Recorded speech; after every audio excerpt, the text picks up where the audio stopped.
Hello, this is Eric from Fish Addicts. Today I'm going to be talking about a subject that's very close to my heart, and that's about monster fish keeping.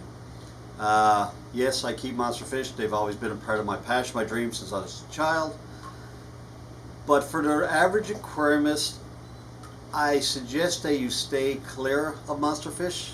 I bring in all kinds of monster fish because I do have hobbyists that are my customers.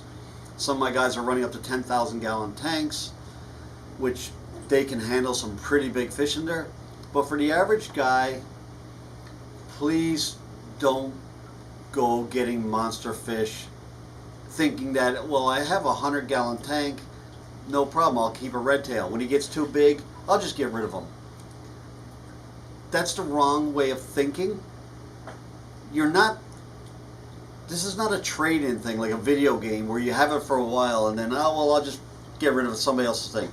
You know what? I don't agree with that.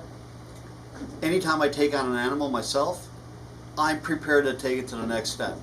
In the beginning, I had lots of people said the same thing to me. Oh, you're not going to upgrade your tank. Well, listen, I went to 1,100, to 1,600, to a 2,500. Now I have a 5,000 gallon pond, and I'm going to build bigger.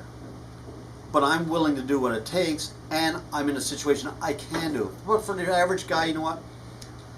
Don't play around with the monster fish. I know they're beautiful and they're very interesting, but they grow fast. The term tank buster, there's a reason why they got that name. But for the sake of the fish, don't buy them.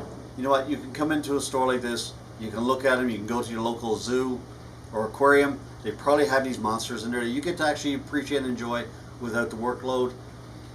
The care of these animals is beyond taking care of your regular community tank. The amount of waste, the amount of filtration, the cost involved is exorbitant. So you know what? Do the fish a favor. If you're not willing to do what it takes to keep these fish long term, and I mean huge investments, I'm not talking about 100-gallon tanks. I'm talking about 500-gallon, 1,000-gallon ponds, 5,000, 10,000-gallon ponds. If you're not willing to go that route, don't take it in the first place. This is not something you're going to take on for a little while, like I said, and just pass on. You're taking on an animal, you're taking on the responsibility for that animal. I don't want to see you take it knowing that, well, in 6 months, I'll just give it to somebody else, I'll just get rid of it. That's totally wrong. Please don't do that for the sake of these fish. They deserve the respect of what they are, and if you can't give them the long-term needs that they need between housing and feeding and filtration, leave them where they're to. Thank you. This is Eric, and I'll see you tomorrow.